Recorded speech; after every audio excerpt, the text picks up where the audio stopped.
Hello, and welcome to yet another episode of the Small Bear Show. My name is Alex S. Johnson, aka Candy Fontaine. Sometimes I go by Small Bear. Long origin story. Don't have time for that. I run Nocturnic Books. We feature literary and literal rock stars, by which I mean Iris Berry of the Lame Flames and the Ringling Sisters. Um, uh, Pleasant Gaiman from Ringling Sisters, and basically punk rock diva Jerbo from Swans, David J. Haskins from Bauhaus and Love and Rockets, the guy who wrote Bela Lugosi's Dead, and we're here with Morgan Riley from Blackwater Drowning. So I'm so Hi. excited. I'm so thrilled because this is when I saw when Liz sent me the link, and it's just like I said, hey, well, Liz Chavarella, for those of you who don't know, is one half of Ear Split PR, which is essentially her and is it is it Dave Barnett? Is it I'm um not sure, honestly. We only have dealt with Liz personally. yeah, Liz, yeah. And she's a old friend. We used to work with her at Metal Maniacs magazine. And so so so let's talk about the forthcoming album from Blackwater Drowning. Let's talk about the origin story of Blackwater Drowning. Let me pull up this bio here. So, Blackwater Drowning is a five-piece U.S. melodic death metalcore band from North Carolina, formed by singer Morgan Riley, whom we have in the studio, and guitarist Jeremy Bennett. The band are completed by guitarist Ron Dalton Jr., bassist Aria Novi, and drummer Amon Dalton. Since the band's inception, Blackwater Drowning has recorded count them, two EPs and a debut album, and has supported iconic acts such as Soulfly, Ginger, Crypta, and many more. During the challenges of the pandemic, the band wrote and recorded its first full-length album at Black Plate Productions in Dunn, North Carolina, with John Barrier and Garrett Barefoot, titled so, Sonder Satori. The album consolidates the band's dynamic and melodic death metal prowess. Blackwater Drowning is now set to delivering the goods, right? Anyway, sorry. Um, um, deliver the follow-up album Obscura Sorrows, which is such a fucking metal title. Obscura. Yeah. That could be a band name in itself, right? It really could be. Obscure Sorrow from Manchester. The new the new album reflects the band coming together to create their sophomore, with all members contributing to the creative process and reflecting the band's growth and confidence since their debut. The new album is completed by Cryptopsy guitarist Christian Donaldson, handling the mix and master, and Janis Nakos creating the stunning album art. He's worked with Emperor, Agonist, and Aborted. Also features guest artist Greg Burgess of Ale Allegan, Allegiant. Allegian, right, I of had course. that same And, thing when I first heard of them. and Japanese guitar virtuoso Yo Onitian. And so we're just going to get right into it. So welcome to the program. And I am just going to try to juggle. There's been some crazy shit happening with our First Yeah. Amendment and all that, kind of like, what? What? Right? Oh yeah. Just appallingly tragic. Um, okay, so I'm going to bring you up here and I'm going to try to get everything in one frame. Okay, um, so um, Blackwater Drowning has always had a strong identity. Um, how did the original vision between you and Jeremy evolve into the five-piece force that you are today? So, Jeremy and I had been in separate bands and we played several shows together over Hmm. the years. And those bands ended up breaking up. And I was in more of a hard rock band, but I always wanted to be more metal. Hmm. And he was in like a really good death metal band. Hmm. And he wanted to do some more melodic stuff because we're both like really big fans of like Swedish melodic death metal. Oh yeah, yeah. And I mean, I think it's pretty obvious.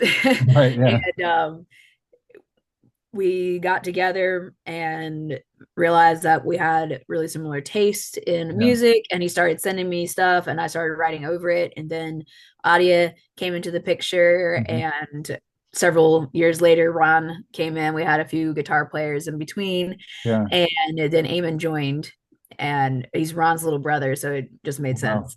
Cool. Wow.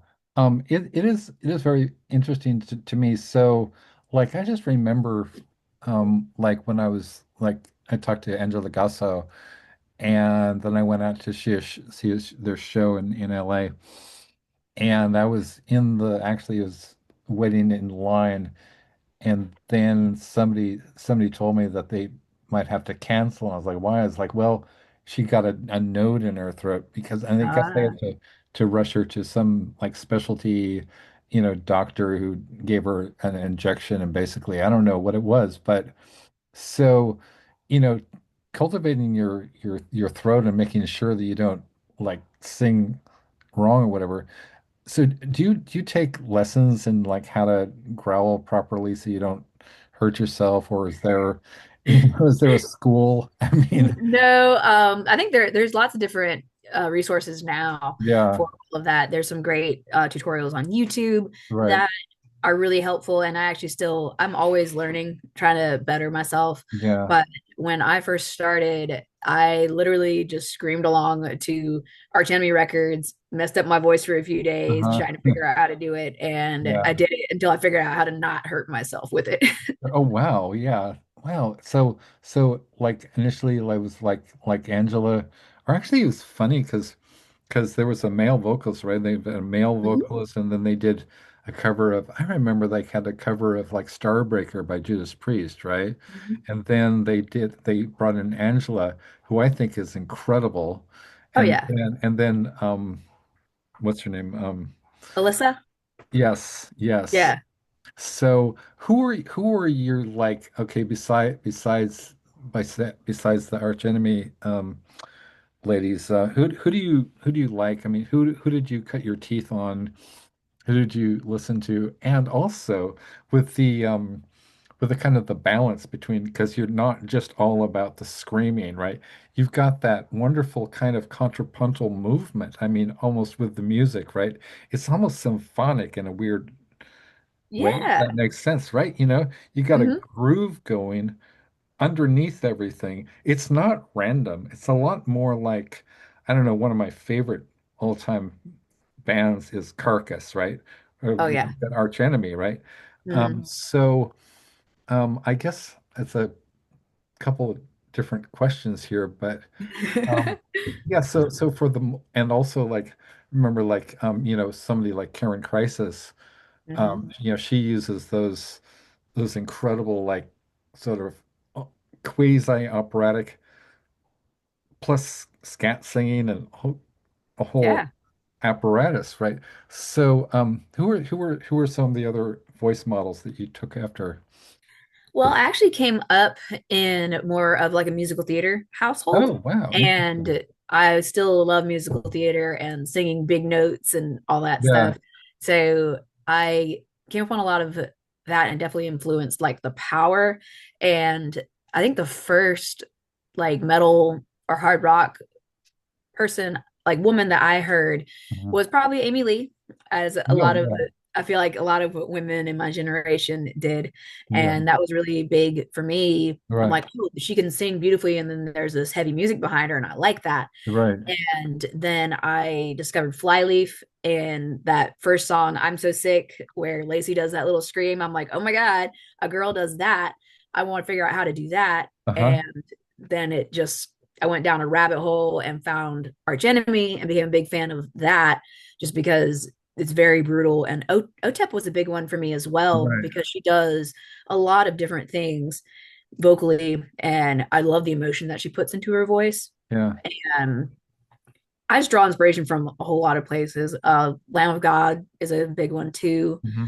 Um, a lot of new metal stuff. Okay, yeah. It's very interesting to me because I kind of, I'm a little, I don't know if I'm older or not. I certainly, I um our neighbors were Rage Against the Machine at one point. So Oh, that's so cool.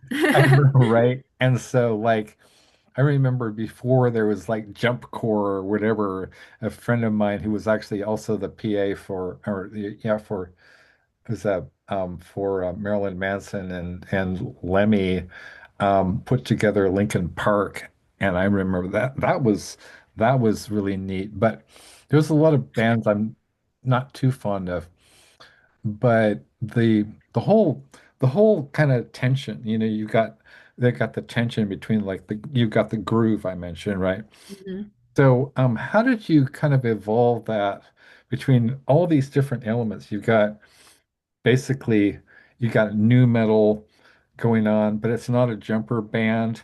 Mhm. It's also, do you remember when Motley Crue did that one-off album, which was like Generation Swine? They were basically trying to be like um like Linkin Park or something. They were trying to be, Yeah, and it didn't work. they tried. It's just not, they're their own thing. Yeah, because they started out as a punk rock band, Yeah. right? Hmm. There's a lot of I'm editorializing a lot here, but there's a lot of there's a lot of like I've been I was so I have some friends who are in this who used to be in the bands like, okay, so Iris Berry and Pleasant Gehman were kind of founded punk rock when they were like kids, right? And they had a band called the Ringling Sisters, Hmm. and they're all over this MTV documentary where they're just like maybe they look like little kids, right? And they're sitting on a bed and they're talking about how in 1985, like the whole scene is like, you know, is tired already because a lot of people are just like they're talking about like you can use your daddy's credit card to buy you know, t-shirts with punk rock labels or whatever. And what was my what was my question here? But but oh yeah, so there and it was kind of edited sort of like in that early MTV style, where it sort of looks like it was casually put together, but not really. It's sort of professionally casually, Yeah. right? And they had this band, was it GBH, I think. And I Hmm. was watching this going, wait a minute, wait a minute. They got the Lemmy Bullet Belt, which they obviously, I mean, that must have been Lemmy, right? But they also, their hair was sort of like proto Nikki Six.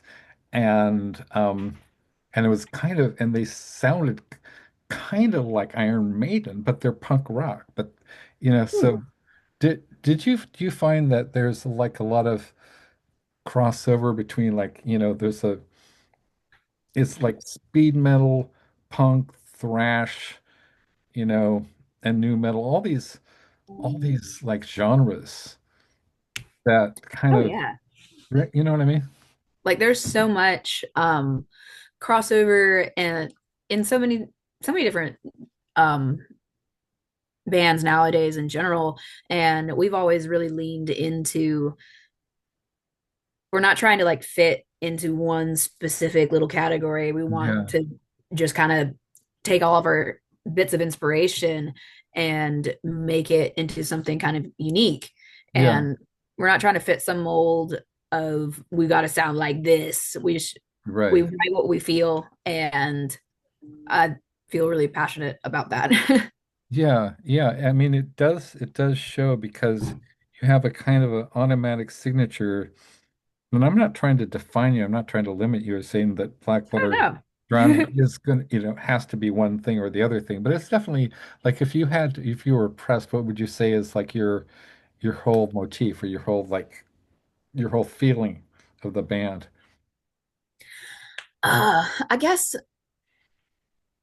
if I had to describe us like or kind of summarize, I always want to keep the heavy and some breakdowns. We don't have to have breakdowns in every song. Right. Um, Show off our technical chops Yeah. because that's just fun, but never lose the groove and Right. the Yeah. soul of the music, and then keep Yeah. the dichotomy of having the heavy, brutal stuff along with beautiful melody. Right. Yeah. And it's absolutely everything works. So there's a one of the, I don't know, maybe you can tell me which one this was, but one of your videos where you're doing it's almost like, did you see the it's not a remake, but the kind of reimagination of Suspiria? Yeah. Yeah, right.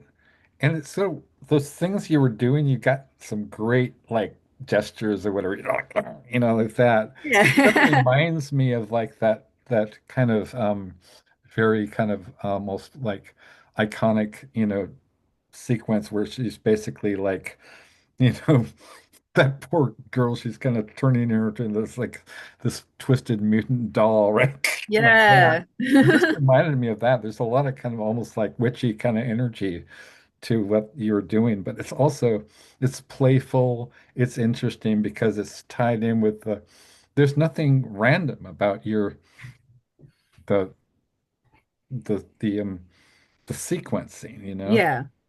right? Yeah, And- like it's definitely it's intentional to be, mysterious Right. and spooky, but we don't Yeah. want to like make it too campy unless Right. it's like Exactly. intentionally campy. Exactly. Yeah. Yeah. Yeah. Oh. And speaking of which, so it's not really. Oh, I really liked the Saint one, the Saint Oh, yeah. video. Like, how did that come about? That was a lot of brainchild of Adia. She has Mhm. a really strong background in theater as Oh, well. wow. And she just came up with the idea and the sets. And then we worked with a really cool videographer named Sabrina, and she put it together. We filmed Mhm. like all those black scenes were Yeah. filmed in their little tiny shed out back, and we hung up all these black plastic bags, Oh, wow. Cool. and it looked like it was going to be a murder room, and it was in the summer, so we're throwing down in this tiny shed and sweating, dying, and then we're trying to act too, and there was so much stuff that happened that we're just trying to keep a straight face on camera for, because we're not actors. Right. Yeah. Yeah, yeah. I mean, so yeah. So another one of my reference points is like, okay, 45 Grave, right? Um, so like, their singer, Dinah Cancer was also in this band called Penis Flytrap, and they What a name. That's great. that's a great name, right? And I remember they debuted at the Fangoria convention in Pasadena and along the same day as the Blair Witch Project. And so I became friends with the Penis Flytrap people, and they're huge fans of like Dario Argento, Lamberto Bava, all those kind of, cool Italian horror films. And so their videos are a lot of like an homage to basically Italian horror. And I Yeah. would recommend if you haven't seen them Penis Flytrap, like Tears of Blood, or Okay. The Dead Hate the Living, which was actually this on the soundtrack to the movie of the same name. Those are I'll some. check that out. I love a good music video. Yeah, I mean, it's really inventive and creepy and I feel like, horror films, which I kind of get that vibe, there's a lot of, you know, Oh yeah, like we're well, Jeremy and Adia and Ron are all like really big horror fans. I yeah, I appreciate a lot of horror stuff, especially like old classic horror. yeah, I don't really get into like your Saws and stuff like that, but yeah, if right. it's um like a little bit campy, I love that. Like B Yeah, horror movies, they're yeah. the greatest. You know who I had on the show? Peaches Christ. Ooh.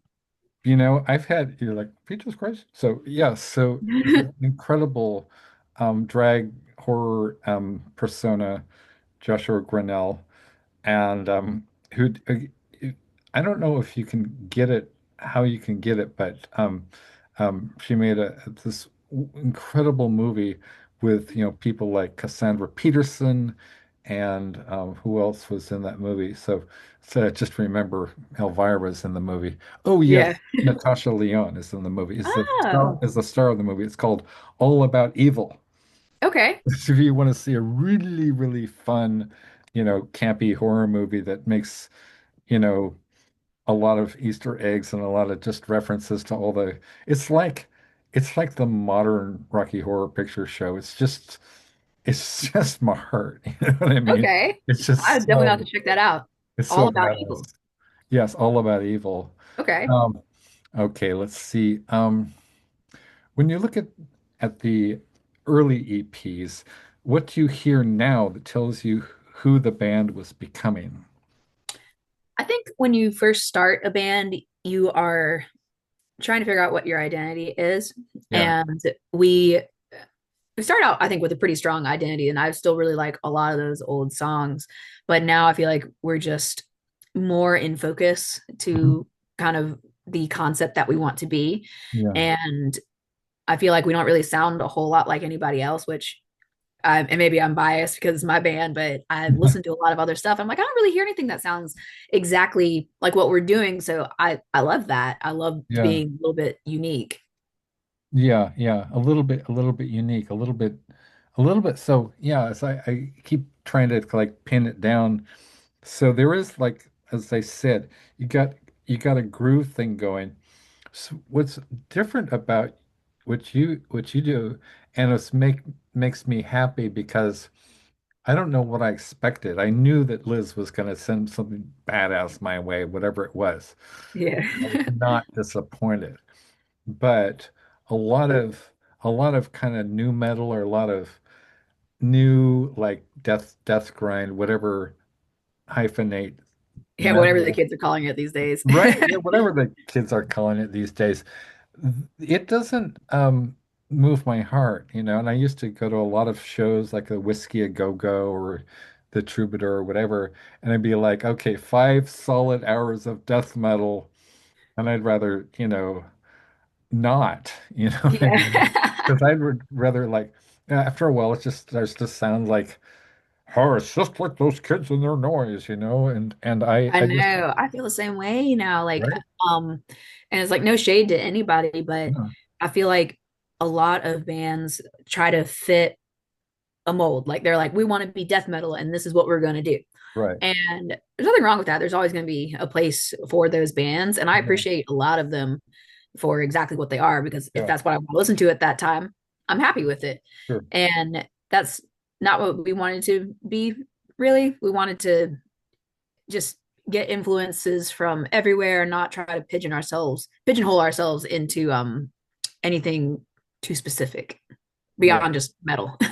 What is the least or what I guess not maybe least metal because I think a lot of things don't seem like metal on the surface. Oh yeah, Burning Witches. Do you like Burning Witches? Yes, we were Yeah. actually supposed to play a show with them, and then Ah, our whole band got COVID. ah, Yeah. ah. Oh my God. Before Metal Maniacs closed its doors, I was supposed to go into the studio with Slayer. Man, I was Oh, so disappointed. I'm like, oh no. like it's so Oh. close to Slayer. It's Slayer, right? It's Slayer, but I have been backstage with Motorhead. Hey, that's pretty cool too. So Hey. right. Um, so Obscure Sorrows, which eventually somebody is going to call their band in homage to you, Hey. Obscure Sorrows, right? We are Yeah. Obscure Sorrows from Manchester. Um, sorry, laugh at my own jokes. It's their most collaborative album yet, I believe. What changed in the band dynamic that opened the door for everyone to contribute creatively? Well, I guess the precedent had been set early on, like through our first two EPs and like half of Saunders Satori, where we Jeremy spearheaded a lot of the writing. Oh, I got a cat. Oh, okay. Oh, that's great. Oh, hey, could you hold up the cat for what is the Here, cat's name? kitty. No, she's running away now. She's like, no, Oh, you, okay. you refused me. No worries. She's a little tuxedo cat. Aw, I love Yeah, tuxedo she's cat. cute. Oh, she's messed up my camera focus. There we go. Oh, there we go. Yeah. There it goes. Yep. We had the precedent that Jeremy was like our main writer for those first two. This is Mhm. before Ron had joined the band. He joined like at the very tail end of us recording our second EP, and Yeah. we had already had a whole bunch of stuff already written Right. for the next one. And he contributed to that a lot. Don't get me wrong, but this time we all kind of wrote together. Yeah. Well, not all together because I could not sit through little bitty guitar stuff all day. That would drive me nuts. But Yeah. they would sit together and come up with things on the fly, and it made for a lot more organic process. I wrote a lot of the lyrics like right before I recorded them, and that was different for me because we recorded this album actually ourselves, and Jeremy was the main engineer for all of that. Well, the only engineer for Yeah. all of that. So it was a little bit more relaxed than when you're in the studio because obviously when you're in the studio you are on the clock and you're Yeah. not trying, we don't have a lot of money, so we're not trying to waste our time or their Right. time noodling around and figuring stuff out. You want to have Right. everything ready to go Yeah. for our budgets. So Yeah. it gave us more space, I feel like, to be spontaneous and Yeah. creative and with less pressure behind it. Right. Cool. Coolness. So, tell me about the songwriting process. So sometimes I've read about or talked to, people who say, well, I play this, like the late, it was one of the guitarists for Deicide, I think, he was telling me about like he would, play like new solos, and he would just record it to Pro Tools, whatever, and then memorize the the solo, whatever. It seemed like a lot of work that went into kind of making things that's just as complicated as possible for the sake of being like, insanely technical.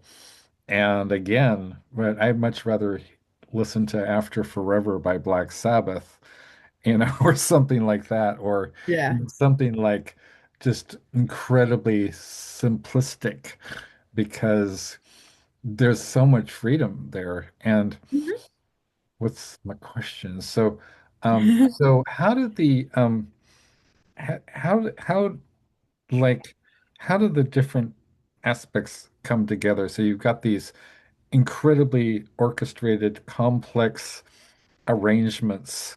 Who puts those together? They didn't just happen. Yeah, so it's actually our really good friend David. He put together, he like had he's let me start over, get my thoughts together. He had been working on doing orchestration stuff for fun and then Right. also to put on albums, and Ron and him had been friends for a long time and we've all played shows together. He's a fantastic drummer, and we contracted him to write orchestra parts. We'd send him like the half completed song and be like, here, do your Right. thing. And Yeah. we gave him some notes. And I think I'm really proud of the final product. I think it sounds really cool. And it's something that we Yeah. hadn't really done before. Yeah. Yeah. Um, as far as your performances now, it's like there's a whole range. There's like I'm fascinated because of working with these people like and I don't like to brag, but I kind of do because we work with, members of Bauhaus. Right. Yeah. There's no way that's not cloud, right? And Yeah. so I always think about like David J. Haskins, right? He stands there, he's got the shades on, and Peter Murphy is doing his thing, but there's always this dynamic, and you've got this great also Stacy. I've never talked to Stacy Savage from Savage Master. I think we may have her on the show pretty soon. Oh, But that's another great band I love. And I love the fact that everybody is sort of in bondage or whatever. There's got these hoods on, and she's out there being, Rob Halford, basically, Yeah. right? And how did you do you kind of, I mean, and you've got all those like fantastic sort of like, is that choreographed? Or you use spontaneous, or how do you come up with that stuff? It's definitely spontaneous. I just kind Yeah, of move in whatever way I'm inspired to at the yeah. time. Yeah, that's really really interesting. So you don't have a whole lot of like, you don't have like, a lot of like theatrics, or smoke pots, or dry ice or something like that. It's No, basically unfortunately, maybe one of these days we maybe will. one of these days, right? So, but the music speaks, you know, loudest.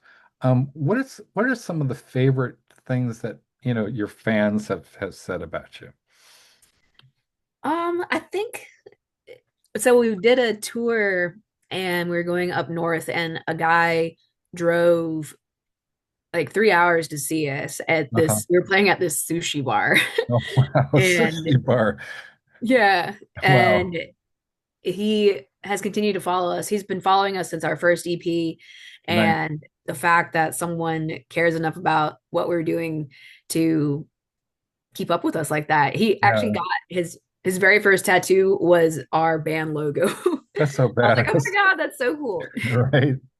Yeah, And and then just I people tell me sometimes how a song helped them through a hard time, and that always really touches me. yeah, And I just love the human element of being in a band and affecting yeah, people's lives in ways that you don't even expect that you're going to.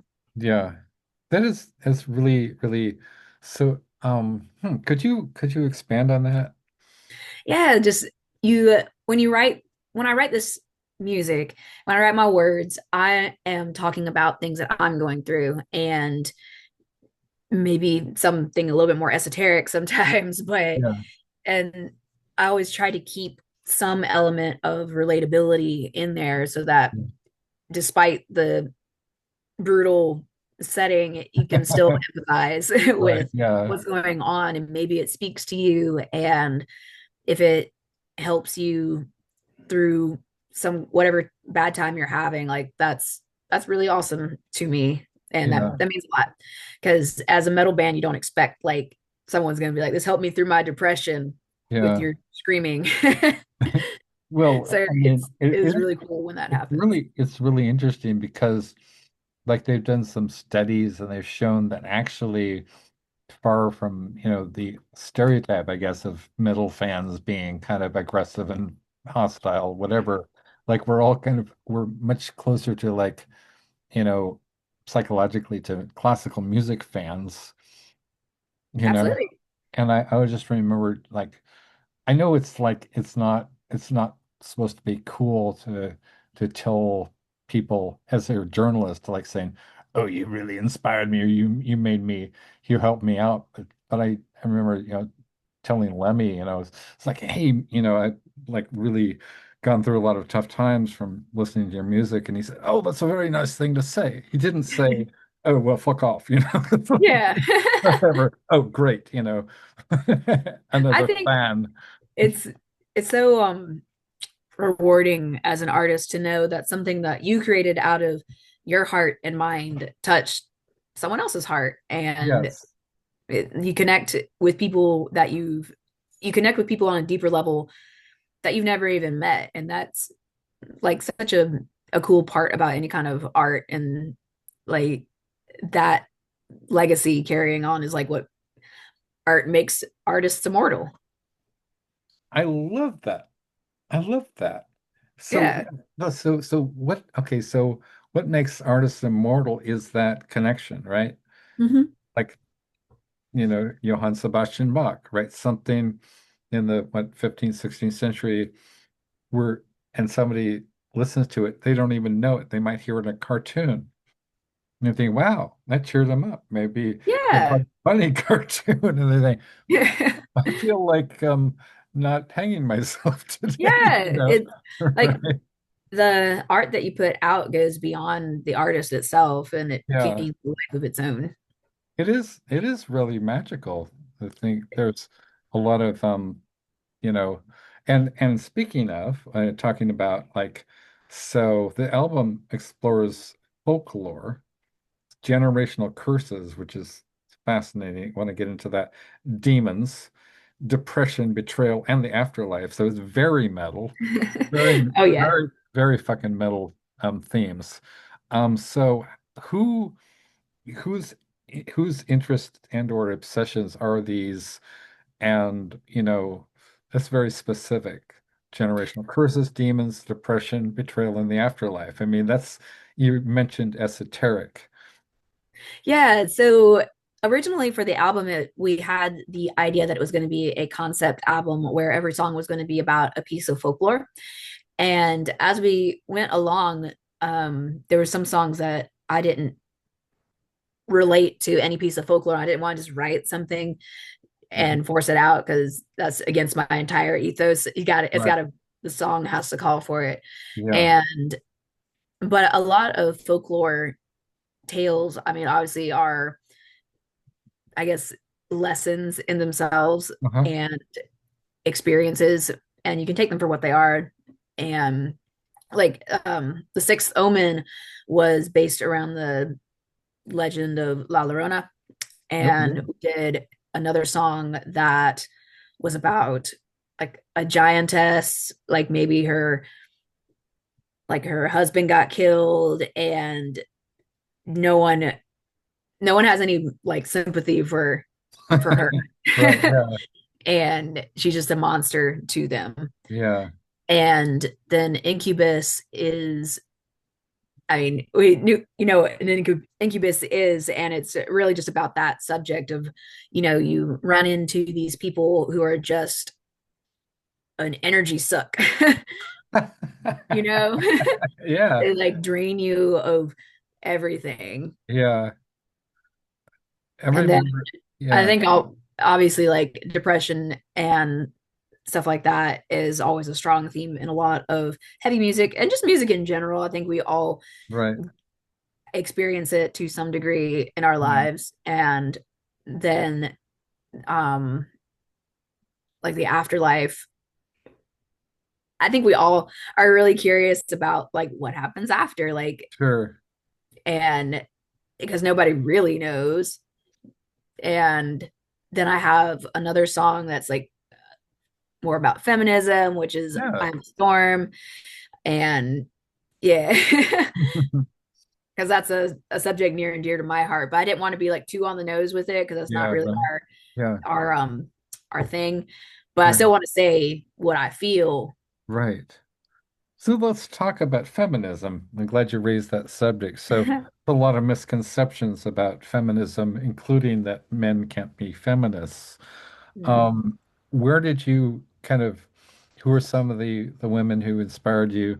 And they don't have to be like necessarily Gloria Steinem, or Mary Wollstonecraft, but people who read. So I work with a woman named Nicole Six, for example. If it sounds familiar, it's because, Nikki Six is her dad. But she's a real incredible person. We're collaborators. She's a filmmaker, actress, short story writer, doing a novel, I think, and you know, incredible woman.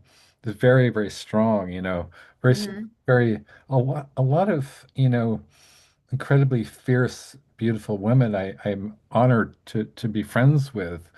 Um, who are some of the women that inspired you? Oh, that's a hard one because I feel like I'm inspired by not necessarily any one person in particular, but just the Yeah, body of work that feminism has done. And just when you look at um, history and how new some of these rights are yeah, to us, like even in our, like my grandmother's day, we yeah, didn't have some of these rights, and that's wild to me. And just just all the women who have come before me who yeah, have paved the way for the things that I have now. And there's so many of them. I don't know if I could really choose just one Yeah. or even a couple. Yeah, yeah, yeah, yeah. I was thinking like Angela White Davis and I did my master's thesis on Gloria Anzaldúa. She's a very prominent queer Latina activist and poet and just theorist. And she was able to like use like theory and everything, and wrote in bilingual, these a lot of passages just in Spanish. So it kind of confronts you with like, wait a minute, I don't understand that. I Yeah. don't understand what I'm reading here. And that was the whole point. It's like, well, okay, so this is my experience. And she talked about was it a Nahuatl term called Nepantla, which means caught between worlds, and sort of her major book, which I think you would really enjoy, is called Borderlands, the other Okay. side, or El Otro Lado, I Hmm. think you'd really like because she kind of informed a lot of my thinking, or I didn't realize, and very, very kind of opened me up, sort of like, wait a minute, you can be a number of different things. Because she was accused of, for example, she was a lesbian, and she was accused of like, you're not, you're not enough of a lesbian, or you're, you're not, you're either too Mexican or not Mexican enough. You're too Yeah. academic, or you're not academic enough. You're not this, or you're not that, right? Right. Anyway, so that's not really metal, but it is metal, and I It's kind of metal. one thing that I think we agree on is that metal is more like it's an ethos, right? It's sort of like, whether it's like Rob Halford being the first, openly gay, icon to come out and say, all of you homophobes out Yeah. there who like love my music. Guess what, guys? Ha ha ha. The You thought. most the most macho, most masculine kind of like the scream, he's the metal god, right? He's Oh so yeah. badass.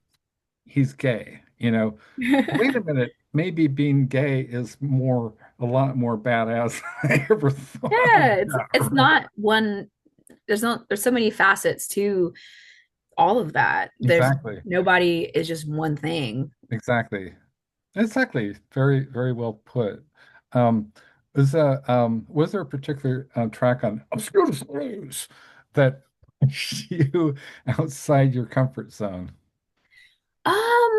I wouldn't say that anywhere like outside of my comfort zone so much as it made me push myself to do more and refine my craft. Hmm. It was a conscious effort for this album to do more like a meaty mid growl as Hmm. opposed to in past ones I'd done a lot of higher stuff, Hmm. and it was really refreshing to make like more conscious decisions on how I structured my screams, Hmm. because I just kind of would go in there and did do what I felt like it called for, and this one Yeah. was a lot more intentional.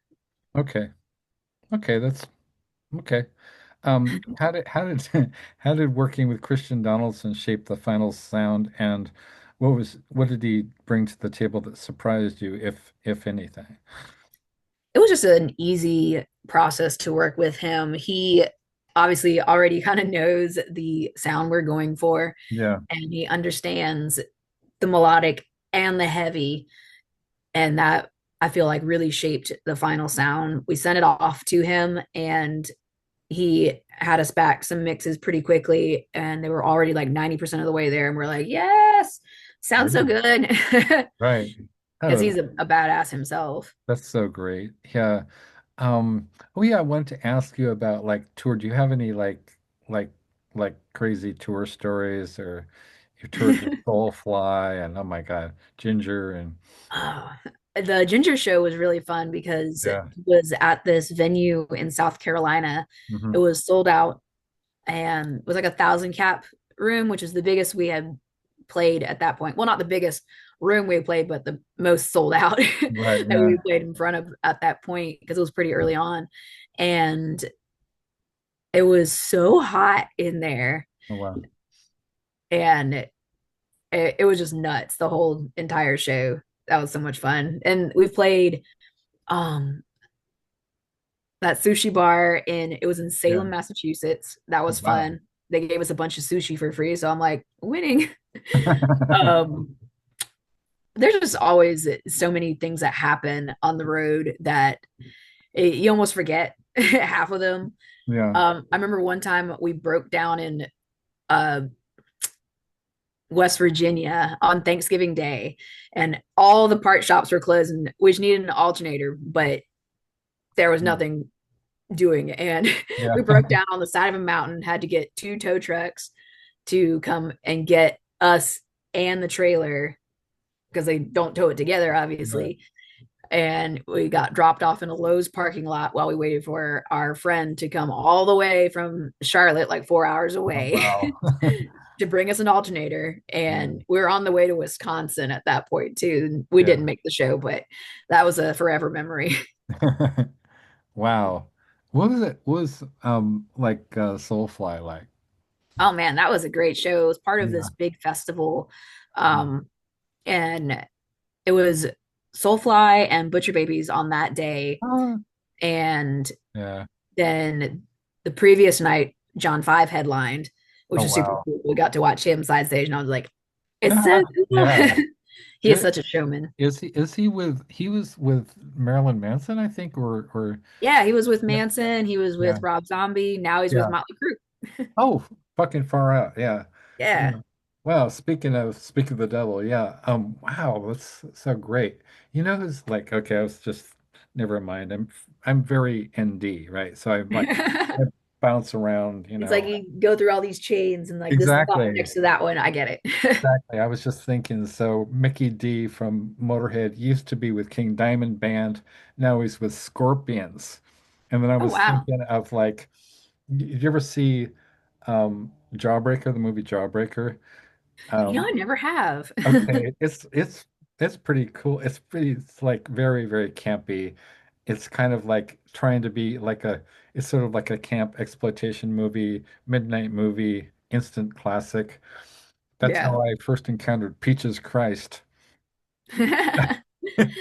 And but it's so it has a scene, it opens up with a scene where which features Marilyn Manson of all people, and on the soundtrack they've got like Here I Am, rock Yeah. you like a hurricane, and then they've got, which is an insanely like debauched and song with full of just like horribly sexist, misogynistic, creepy lyrics, which somehow works in an unaccountable way. Like now, because if like Doro sings it, right, it hits different. Yeah, for sure. Right, you know what I'm talking about, right? So it's Yeah. but then if Marilyn Manson is involved, then it gets creepy again, right? Oh And then you're yeah. sort of like, anyway. And so I was just thinking, okay, Marilyn Manson, Scorpions, Mickey D, the greatest drummer in the world. Okay. So your music, it blends melodic death metal. So you got like Arch Enemy, In Flames, right? You have metalcore, blackened. What is, people have been using that for ages. Yeah. Blackened, right? Yeah. To me, it just kind of it's a feeling of just this I guess there's a darkness to it. Yeah. I don't really know how to quantify it. Well, I mean, is it blast beats? Because you got I think some there's of the true some. blast beats, right? I always think of like Mayhem. Hmm. And just Mayhem is just, I'm in love with Mayhem. Yeah. I just, they're, you know, Yo. the pig's heads and the steaks. Anyway, Oh um, yeah. how do you keep that balance without losing the overall shape? I think we do it is an intentional thing for each song to kind of have its own identity, Hmm. and we don't want to write a whole bunch of songs that sound exactly like each other, like when you Yeah, listen to an album and every song kind of sounds the same. right. And it's an intentional thing for us to not do that. Yeah, So we try to have each song have its own sort of identity, and if it blends some subgenres together, so much the better, honestly. yeah. Okay, cool. Let's see. Um, I kind of asked you. All right. So your vocal range, you got a kind of a black and raspy thing, and then melodies and melodic, hence melodic death metal, as which is for some, I don't know. It's just like it's weird, like all these terms. Melodic death metal. It sounds like, military intelligence, right? It sounds just Right. melodic death metal. So you know what they're talking about. I shouldn't even bring this up, but okay, the whole Cradle of Filth lawsuit thing. I definitely should not talk about that. But Cradle of Filth was the only people, the only people that I've ever really had a sucky interview with was Danny Filth. Oh, that sucks. And that, you know, Souther actually had a really good interview, and then he, in person, he was a nightmare. Anyway, I shouldn't get into that one. I'm going to skip that one. Um, so from Black and Rasp, Yeah. we are Black and Rasp from Germany. That's Soaring met, got to be a band name somewhere. right? Yeah, Black and Rasp.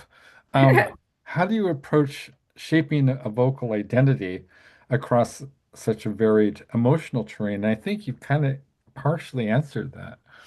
Yeah, it's just I kind of do whatever the song calls for. Yeah, And if it's more blackened, raspy stuff, then I do yeah. that. If it's more of a metalcore, like meaty vocal, Mhm. I do that. My whole um concept for my vocals in general, since I started, my whole goal was to do everything. I want to do everything. I want to sing. I want to do the screams. I want to do the whole range of screams, Mhm. everything. Yeah, that is uh, like, okay, I was going to ask you about the whole range, the whole range of screams.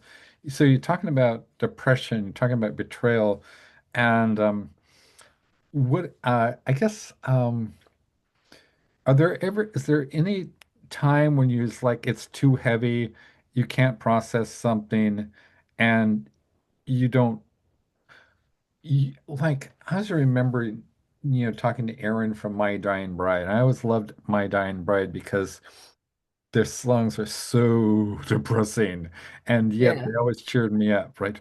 Oh, suffer in your sea, your ocean, right? It's just great. Are there any like times when you're just like, this is I'm just too fucking depressed. I mean, I can't like turn this around. I can't turn it around, There's, Yeah. I mean, there's definitely been some times that I think that like we've all been through Yeah. that. And I definitely turn to music and just being outdoors. It Yeah. helps me a lot. And writing and music in general, just a big form of catharsis for Yeah. sure. It just like put it on paper, let it out, put it like speak it out of yourself. Right. Yeah. What's the least kind of like overtly metal like hobby you've got? um, I'm in a Paramore tribute. Paramore? Yeah, the pop punk emo band. I don't even know. Oh, really? You should definitely check them Enlighten out. me. They're a Yeah. lot more technical than people give them credit for, and Okay, her Paramore. vocals are incredible and very hard to replicate. So that's been a really fun challenge vocally for me. And Mhm. yeah, everything else is pretty normal. I hang out with my dogs and Oh, play really? video games sometimes. Yeah. Uh, um, I was gonna ask you like which if you have you ever done any cover songs, and if so, like what were they, or are there any songs you think you would like to cover? So the only song that we've covered in Blackwater was Edge Crusher by Fear Factory Oh, nice. Yeah. for our album release, our very first EP release. Yeah. And we've talked so many times about doing covers of songs because we all love to play other people's stuff. It's Yeah. fun. And Yeah. especially if we can take something that wasn't really metal and make it metal. Right. I Like love we've it. been working on an Alanis Morissette song for a really long time that we'll eventually put down. We're doing like kind of a black metal version of that. Oh yeah, like okay, some of my favorite covers. Okay, I mean, there's the ones where they just like it's a goof, right? Like, do you ever watch that guy who does like if Black Sabbath wrote Jolene?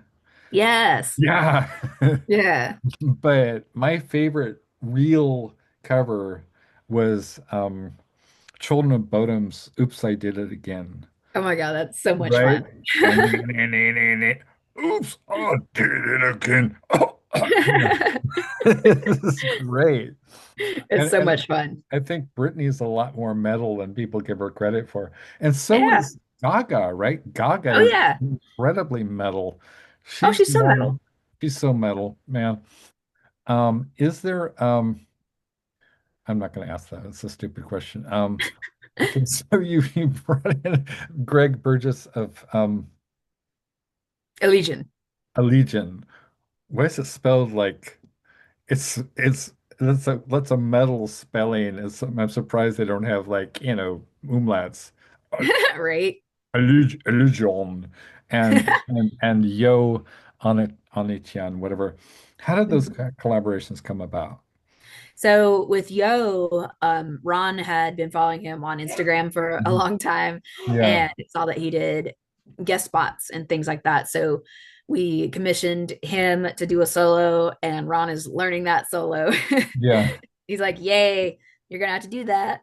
And with Greg, Ron had known him from a previous project. They toured together and asked him to do it as well and love his solo as well. yeah. Oh, I just figured it out. So it's like alleged Eon, like Pandemon Eon, right? Yeah. Right. Yeah. Ah, man. Okay, so let's see. Okay, I asked that one. Um, okay. What's the most intense or memorable moment you've had on stage? What kind of question is that? Okay. I would say that the first time I saw someone singing my words to me, and Uh, I can't even remember exactly what show it was or where it was or anything like that, but I just remember that feeling of like, oh my God, these people know my lyrics that I right? wrote.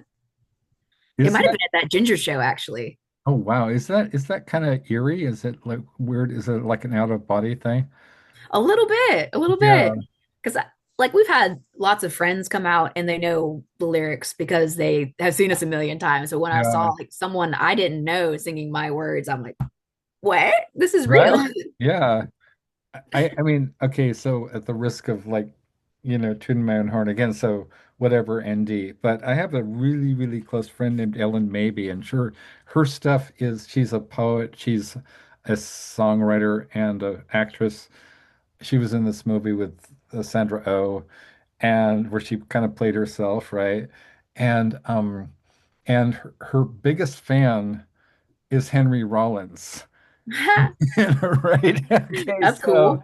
you can't get much more badass than that. And so, Yeah. like, we are each other's favorite poets. So, like, she loves it when I perform her stuff, and she squeals with delight. And I love to hear her perform my stuff because she has this incredibly iconic, mesmerizing delivery. So, it really. I really, it's wonderful, right? When you put something out there and you realize that it's a kind of it's a score. I mean, Hmm. somebody's can take it just like a play or composition. You can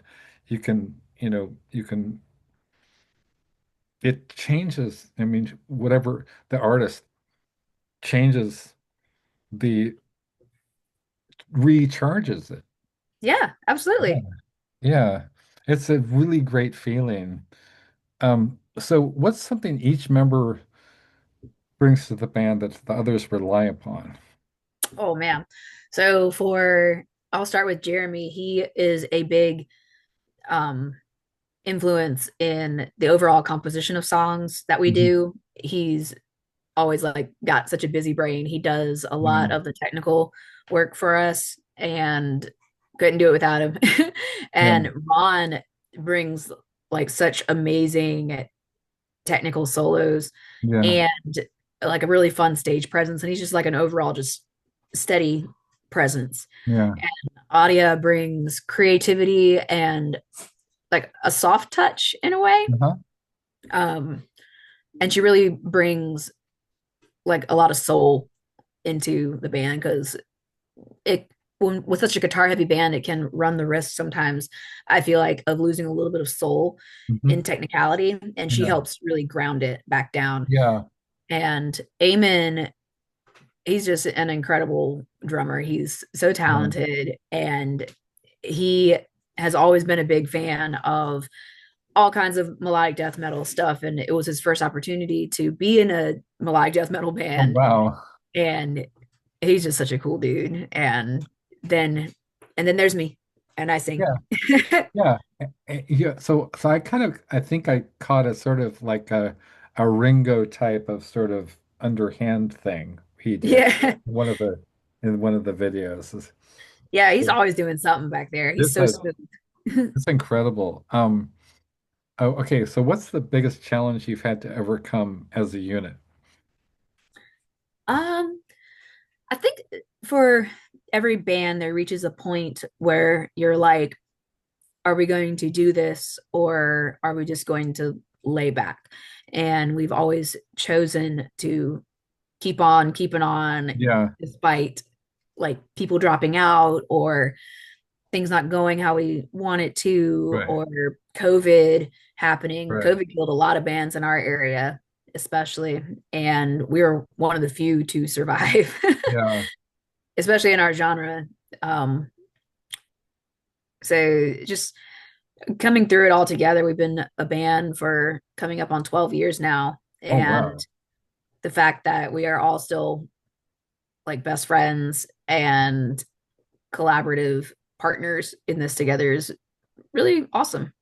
What so far has been like the biggest kind of like most momentous sort of coverage you've had like in the press or like magazines or whatever my show could. Yeah. But We we it premiered some of our music videos for our last album on where did we? It was Blabbermouth, I believe. oh That wow. was really cool. And Nice. there was another big publication as well that is slipping my mind right now. Um, and that was really cool to like see our name underneath like these acts that Yeah. we love and like listed beside him was so cool. That is so badass. Yeah. Do you ever have like, I mean, obviously you probably have posters here, sort of like, here we are with Ginger and Soulfly and whatever, Butcher Babies, right? This is an incredible feeling, right? It Um, really is. right. So how do you kind of, how do you see what is your goal? What's your goal with the band? I started out with the goal of like just the rock star Yeah. dreams of I'm gonna go on tour and make money, make a living with my Yeah. band. Yeah. And now, I mean, I still have those dreams. Don't get me Of wrong. course. I think everyone in a band wants to be a rock star, Yeah. Of course. secretly or not. Yeah. But now I want to be able to create without having too much of a burden of thinking like, how am I going to support this? How can I do this and then also pay my bills? I would like Exactly. for it to be one and the same. Exactly, exactly. Do you have a day job? Yeah, I do. Okay, yeah. Can you talk about it or? Yeah, it's just some IT Oh, stuff. okay, I'm yeah. a business systems analyst. Wow. Yeah. this, Luckily, they're very flexible and allow me to work from yeah, home and work on the road. So that was a big game changer when I got that job. business systems analyst, check you out, man. Yeah, I know it sounds so fancy. Well, it kind of does, though. It's wow, that's interesting. So you kind of like troubleshoot systems. Hmm. I mean, that's like it's very, I mean, this combines creative intelligence with analysis, with, some assuming technical skill. You'd have to be computer savvy. So that's it's fascinating. Have Yeah. you found that like yeah, doing a lot of different things, like being a manager, being a kind of a curator of books and so forth, there's always a creative element. It's never like just like what I think is the human element is the most important thing. If you treat people properly, then things tend to go more smoothly than Absolutely. if you just think of it as like, well, I'm a professional, so I will deal with this in a professional way, and Right. you're just a complete asshole. Yeah. And It's I just think a lot not, of people lose sight of that and or let some kind of power go to their head and yeah, it goes back to that old adage if you catch more flies with honey than with vinegar or something like that. right, yeah, yeah, yeah. It is kind of interesting and also like working with so I always invite this I always invite people to collaborate with us, because that's how I mean I wouldn't have, gotten, I have original new Bauhaus lyrics from Ethan Morales of Black Tape for a Blue Girl, right? I have Yeah. original poetry by David J. Haskins. Oh, that's So cool. I'm inviting you, to maybe if you ever want to think about like writing something for us, like because I think of songs as lyrics, song lyrics as poetry, So Absolutely. just like, consider it because for example, we've got a book they're coming out pretty soon, which you got delayed. We did a tribute anthology for Renee Good, and it was banned by Amazon. So we're Of migrating. course there was. Of course it was, right? Yeah, because they have Melania the movie, right? Yeah. Oh, And Daddy so Bezos couldn't have that happen now. Daddy Bezos, oh God, it's so creepy. But so it's called like Dirty Deeds Done Dirt Cheap, a literary tribute to revenge, and Ooh. which is kind of inspired by the Joan Jett cover of, the AC/DC song. And then since my friend, well, we're not really talking too much, but Carrie Lee Chrome was the original Runaways lyricist, right? Yeah. She founded the band with Joan Jett.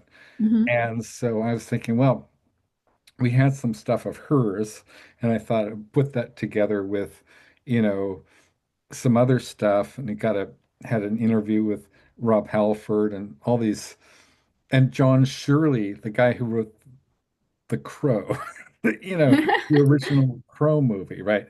He's one of our authors. So I thought, well, I'll just put it all together and just blow people's minds with this book. So like if you feel so inclined, or we could also like publish one of your lyrics that you already have. Yeah, Okay, absolutely. so you have my email, or Liz can give you my email. So anyway, so yeah, let's talk about that because I think it would be badass, Yeah. to have somebody else on the in the book. Um, are there any dream collaborations with Alex S. Johnson and or tours that you'd love to pursue? Um, I would love to write a song or have as a guest. I have three artists. Randy Blythe, Hmm. because I just think he's fantastic. He's such an icon. Um, Fiore Jansen from Nightwish, No. Oh yeah, man. because she's incredible. Yes. And Speed from Soilwork. Yeah. Because he's incredible. He's one of my favorite vocalists. Have you heard Yeah. his other band, Night Flight Orchestra? I believe so. Yeah. I love like I mean it's like um night. It's Nightwish. Nightwish. Yeah, I interviewed them. Was it is it Hugo? Is it that's his name? And so is there a Hugo in there? Got it on No, I my don't think there's wall a even. Hugo. There was a Marcos. I'm terrible with names, so don't Yeah, quote me. I got it on my wall. Yeah, so I think and then before Fleur they had somebody else. I mean during that era that I Yeah, they had Monica? Annette, Annette, Annette yeah, Olson, Annette Olson, and then and I before that was well, Tarja, obviously. yes, speaking of Annette's like Annette Gernisberg from formerly of the, or is she still with the Gathering? I don't know. I Yeah, love the yeah. Gathering, right? Hmm. Great band. Do you know that song? Oh man, I just went out on a branch here, but it's the Eleanor instead of like Eleanor Rigby, right? Yeah. You know that song, Eleanor? Oh, I don't think I do, but I need to look it up Yeah. now.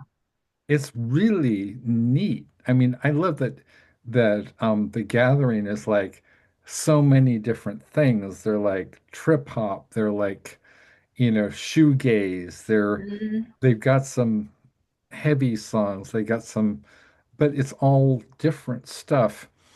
And I just really like those bands that aren't afraid to maybe alienate some listeners because they're doing what what's soulful, right? What's meaningful to them. Yeah. Um, what do you hope that listeners will feel or experience the first time they hear the new album? I just hope that they hear it and they're like, wow, that was a really cool body of work and took Yeah. me through all these different emotions and that it touches them in some way. Yeah. Well, I can tell you that there there's a kind of a satisfaction to your music which is absolutely like as a dyed in the wool ride or die metal fan since I was heard you know when Ronnie James Dio was the new the new vocalist for Black Sabbath and I was like oh Yeah. my God, Heaven and Hell, right? Man, that was the album that did it.